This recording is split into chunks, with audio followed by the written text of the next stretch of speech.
ជំរាបសួរនាងខ្ញុំជាគ្រូនិស្សិតឈ្មោះឡុងសុភួងថ្ងៃនេះដែរនាងខ្ញុំសូមមកធ្វើការសង្ខេបនៅមេរៀនទី6អំពី Bloom Taxonomy និងការរៀបចំនិងការបង្កើតតេស្តសម្រាប់មាតិកានេះដែរគឺនាងខ្ញុំមាន6ចំណុចទី1គឺគោលការណ៍បង្កើតសំណួរតាមទ្រឹស្ដី Bloom ទី2ប្រភេទសំណួរតាមកម្រិត Bloom ទី3ការអនុវត្តការបង្កើតសំណួរតាមកម្រិត Bloom ទី4គុណសម្បត្តិនិងគុណវិបត្តិនៃសំណួរទម្រង់បិទទី5គុណសម្បត្តិនិងគុណវិបត្តិនៃសំណួរទម្រង់បើកទី6ការរៀបចំនិងការបង្កើតតេស្តស្តង់ដារ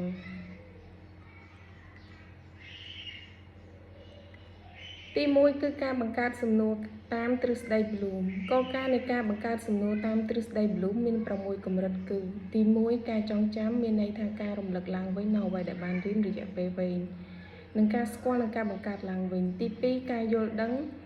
បកស្រាយសំណួរផ្ទាល់មាត់សរសេរនិងការសង្ខេបឡើងវិញនូវអ្វីដែលគ្រូបានបង្រៀនទី3ការអនុវត្តគឺជាប្រតិបត្តិទ្រឹស្ដីដែលបានសរសេរដើម្បីបញ្ជាក់ថាខុសឬក៏ត្រូវទី4វិភាគគឺជាការប្រៀបធៀបវិភាគលម្អិតចែកចំណាត់ថ្នាក់ដើម្បីគ្រប់គ្រងឬញែកភាពខុសគ្នាទី5ការវិតម្លៃគឺជាការផ្ដល់យោបល់ផ្ដល់បន្ទុកថ្លឹងថ្លែងសម្រាប់ចិត្តធ្វើការវិនិច្ឆ័យដោយផ្អែកលើស្តង់ដារឧទាហរណ៍ការត្រួតពិនិត្យនិងការរិះគន់ទី6ការបង្កើតថ្មីនេះដែរគឺមានន័យថាការផលិតរៀបគម្រោងច្នៃប្រឌិតដើម្បីបង្កើតជាសម្ព័ន្ធភាពឬមុខងារទាំងមូលឬគុំធាតុផ្សេងគ្នាឡើងវិញឲ្យទៅជាលំនាំថ្មីមួយទៀតខ្ញុំចូលដល់ចំណុចទី2ប្រភេទសំណួរតាមកម្រិត Bloom អញ្ចឹងប្រភេទសំណួរតាមកម្រិត Bloom មាន2ទម្រង់គឺទី1ទម្រង់សំណួរបិទទម្រង់សំណួរបិទគឺជាប្រភេទសំណួរដែលផ្ដល់ចម្លើយឲ្យរួចជាស្រេចហើយតម្រូវឲ្យអ្នកឆ្លើយធ្វើការជ្រើសរើសគូសគងឬបំពេញបន្ថែមលក្ខណៈសម្បត្តិរបស់វាគឺមានចម្លើយត្រឹមត្រូវតែមួយគត់ដែលត្រូវបានកំណត់ទុកជាមុនឧទាហរណ៍នៃសំណួរបិទរួមមានសំណួរពហុចម្លើយជ្រើសរើស multiple choice ឬមួយក៏សំណួរខុសត្រូវ true or false ទី3សំណួរគូសគង matching ទី4សំណួរបំពេញចន្លោះ completion ទី2គឺទម្រង់សំណួរបើក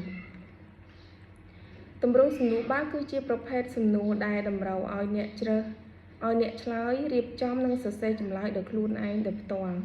លក្ខណៈសម្បត្តិរបស់វាគឺមិនមានចម្លើយសម្រាប់ជាមុនដូចជាសំណួរបិទនោះទេទី3ការអនុវត្តការបង្កើតសំណួរតាមកម្រិត Bloom ទី1កម្រិតពុទ្ធិរបស់សំណួរមានដូចជាចងចាំមានន័យថាការមើលស្ដាប់កត់ត្រាសូត្រទន្ទិញរំលឹកប្រាប់និងអានឡើងវិញចង្អុលប្រាប់រៀបរាប់ពណ៌នាគូសគងយល់ដឹងគឺមានន័យថាការសង្ខេបបកស្រាយបង្ហាញពន្យល់និងពិភាក្សាអនុវត្តបកស្រាយគណនាជ្រើសរើសពិសោធន៍ប៉ាន់ស្មានកំណត់សម្រួលបង្ហាញអនុវត្តដោះស្រាយដោយប្រើប្រាស់បញ្ជាក់វិភាគប្រៀបធៀបបែងចែកវិភាគលម្អិតចំណាត់ថ្នាក់ការរៀបលំដាប់ញែកឲ្យឃើញច្បាស់វិតម្លៃគឺការផ្ដល់យោបល់សម្រាប់ចិត្តរិះគន់ដាក់ពិន្ទុសរុបថ្លឹងថ្លែងនិងទាញសេចក្តីសន្និដ្ឋានបង្កើតថ្មីគឺមានដូចជារចនាផលិតរៀបគម្រោងរៀបរៀងបង្កើតផ្សំបញ្ចូលគ្នាច្នៃប្រឌិតទាញរូបមន្តទាញវិធាន3.1 កម្រិតពុទ្ធិនៃសំណួរគ្រូត្រូវការបង្កើតសំណួរពីងាយទៅលំបាកដើម្បីវាស់ស្ទង់សមត្ថភាពសិស្សកម្រិតទាបមានដូចជាការចងចាំរំលឹកឡើងវិញនិងយល់ដឹងបកស្រាយកម្រិតមធ្យមមានដូចជាការអនុវត្តដោះស្រាយលំហាត់និងវិភាគបែងចែកឲ្យច្បាស់កម្រិតខ្ពស់គឺការវាយតម្លៃផ្ដល់យោបល់សន្និដ្ឋាននិងបង្កើតថ្មី3.2 សំណួរដែលមានស្តង់ដារត្រូវមាន2ផ្នែកដាច់ពីគ្នាផ្នែកសំណួរត្រូវសរសេរជាល្បះឬប្រយោគសំណួរឲ្យបានពេញលេញនិងច្បាស់លាស់សំណុំជ្រើសរើសចម្លើយ option ត្រូវមានចម្លើយត្រឹមត្រូវតែមួយគត់និងចម្លើយបង្កប់ចំនួន3ដែលមើលទៅសមហេតុផលដើម្បីតេស្តការយល់ដឹងពិតប្រាកដរបស់សិស្ស nhiều niên kim sông châu đo côn sầm bát nâng côn bị bát nay sầm nú tầm rồng bát côn sầm bát nâng côn bị bát nay bậc ca bằng ca sầm nú tầm rồng bát đòi bay trai chỉ buônประเภท nay sầm nú đôi khang cào tí mùi sầm nú kho rú trầu true or false chẳng nó không sầm nú kho rú trầu nước cứ vì bên côn bị sầm bát đôi chỉ nghi sưu sê nghi sưu đạp tụ nâng ai su ban tràn sầm nú không phải tại mùiចំណែកគុណវិបត្តិរបស់វាគឺសិស្សមានឱកាសស្មានត្រូវខ្ពស់រហូតដល់ 50% និងមិនអាចវាស់ស្ទង់សមត្ថភាពកម្រិតខ្ពស់បានឡើយទី2សំណួរគូសកង matching គុណសម្បត្តិរបស់សំណួរប្រភេទគូសកងគឺសន្សំសំចៃកន្លែងបង្រួមខ្លឹមសារបានច្រើននិងមានប្រសិទ្ធភាពក្នុងការវាស់ស្ទង់ការចងចាំទំនាក់ទំនងរវាងអង្គធាតុនានាចំណែកគុណវិបត្តិរបស់វាគឺពិបាកក្នុងការបង្កើតសំណួរឲ្យមានភាពស្រដៀងគ្នាដែលអាចធ្វើឲ្យសិស្សងាយទាយចម្លើយបានតាមរយៈការលុបចោលជម្រើសដែលមិនសមហេតុផលទី3សំណួរពហុជ្រើសរើស multi choice សម្រាប់ប្រភេទសំណួរពហុជ្រើសរើសនេះគឺវាមានគុណសម្បត្តិវាដូចជារូបភាពសំណួរដែលល្អបំផុតព្រោះវាអាចវាស់ស្ទង់បានគ្រប់កម្រិតពុទ្ធិកាត់បន្ថយការស្មានបានច្រើននិងមានសុពលភាពក្នុងការដាក់ពិន្ទុចំណែកគុណវិបត្តិរបស់វាគឺការបង្កើតសំណួរនិងជ្រើសរើសបង្កប់ឲ្យមានគុណភាពគឺត្រូវចំណាយពេលច្រើននិងទាមទារបច្ចេកទេសខ្ពស់ពីគ្រូទី4គឺសំណួរបំពេញចន្លោះ completion សម្រាប់ការបង្កើតសំណួរបំពេញចន្លោះនេះដែរគឺវាមានគុណសម្បត្តិដូចជាកាត់បន្ថយការប៉ាន់ស្មានទាំងស្រុងព្រោះគ្មានចម្លើយឲ្យមើលនិងងាយស្រួលក្នុងការបង្កើតដើម្បីវាស់ស្ទង់ការចងចាំចំណេះដឹងជាក់លាក់សម្រាប់គុណវិបត្តិរបស់វាគឺអាចមានបញ្ហាត្រង់ចម្លើយត្រឹមត្រូវមានច្រើនលើសពីមួយអាស្រ័យលើការប្រើពាក្យរបស់សិស្សដែលធ្វើឲ្យការដាក់ពិន្ទុអាចមានភាពលំអៀងនាងខ្ញុំសូមចូលដល់គុណសម្បត្តិនិងគុណវិបត្តិនៃសំណួរទម្រង់បើកសំណួរទម្រង់បើកគឺជាប្រភេទសំណួរដែលតម្រូវឲ្យសិស្សរៀបចំនិងសរសេរចម្លើយដោយប្រើគំនិតផ្ទាល់ខ្លួនដើម្បីដោះស្រាយបញ្ហាដែលបានចោទឡើងវាបែងចែកជាពីរប្រភេទទី1សំណួរសរសេរទម្រង់ខ្លីសម្រាប់ការសំណួរសរសេរទម្រង់ខ្លីគឺមានគុណសម្បត្តិដូចជាល្អសម្រាប់ការវាស់ស្ទង់ចំណេះដឹងជាក់ស្ដែងងាយស្រួលក្នុងការបង្កើតសំណួរនិងងាយស្រួលក្នុងការ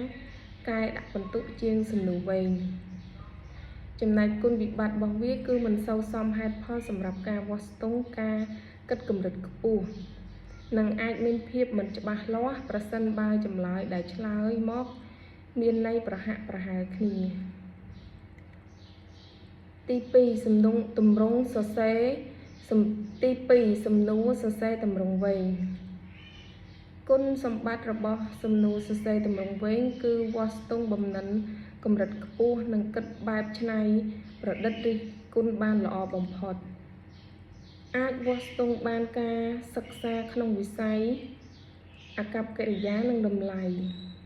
ជួយឲ្យសិស្សបង្ហាញសមត្ថភាពក្នុងការផ្សារភ្ជាប់មេរៀនទៅនឹងជីវភាពជាក់ស្ដែងគុណវិបត្តិរបស់វាគឺការកែចម្លើយត្រឹមត្រូវចំណាយពេលយូរនិងមានតម្លៃខ្ពស់ពិបាករក្សាភាពសុក្រិតក្នុងការដាក់ពិន្ទុពោលគឺអ្នកកែម្នាក់ៗអាចឲ្យពិន្ទុខុសគ្នានាងខ្ញុំសូមចូលដល់ការរៀបរាប់នាងខ្ញុំសូមចូលដល់ចំណុចបន្ទាប់គឺការរៀបចំនិងការបង្កើតតេស្តស្តង់ដារការរៀបចំនិងការបង្កើតតេស្តស្តង់ដារគឺជាដំណើរការនៃការបង្កើតតេស្តស្តង់ដារត្រូវបានចែកចេញជា6ដំណាក់កាលដូចខាងក្រោមទី1ដំណាក់កាលខ្លឹមសារនៃការអនុវត្តដំណាក់កាលទី1គឺ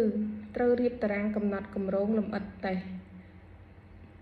ដំណាក់កាលទី2គឺការបង្កើតសំណួរតេស្តដំណាក់កាលទី3គឺការអនុវត្តការធ្វើតេស្តក្នុងថ្នាក់រៀនដំណាក់កាលទី4គឺការធ្វើអត្រាកំណែនិងកែសំណួរទម្រង់បើក ដំណាក់កាលទី5គឺការវិភាគលទ្ធផលតេស្តនិងដំណាក់កាលទី6គឺការកំណត់ចំណុចខ្លាំងនិងចំណុចខ្វះខាតបន្ទាប់មករៀបចំ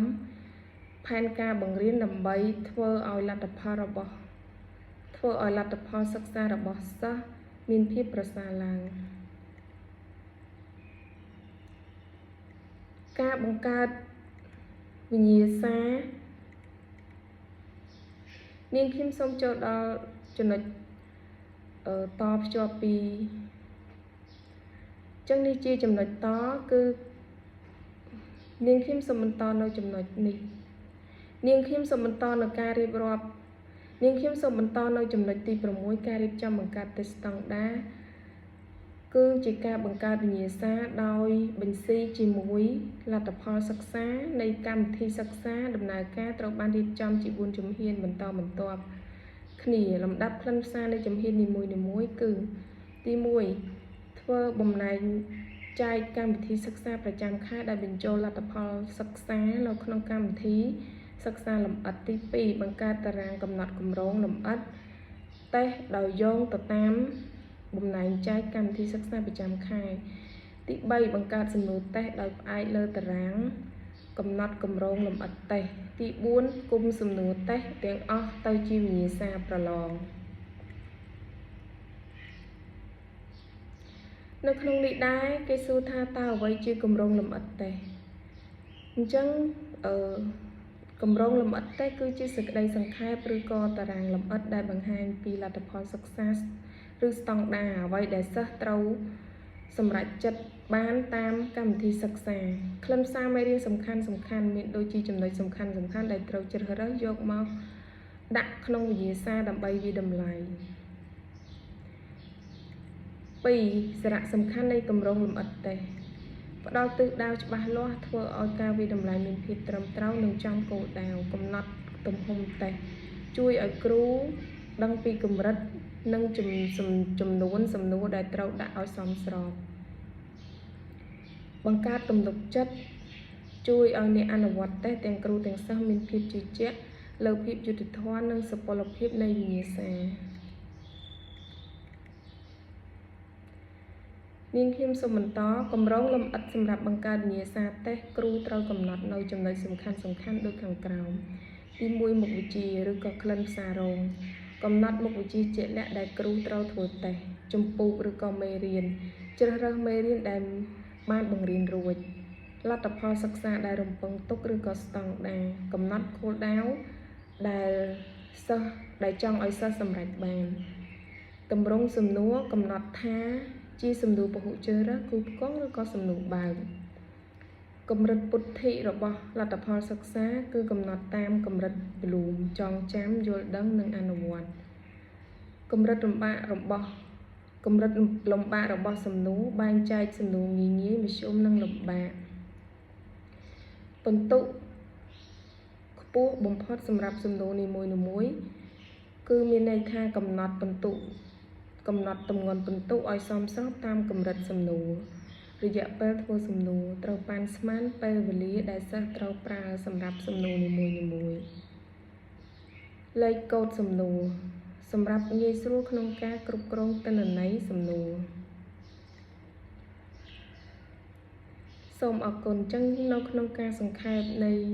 មេរៀនក្នុងសប្តាហ៍ទី6នាងខ្ញុំសូមសង្ខេបចប់តែត្រឹមនេះសូមអរគុណ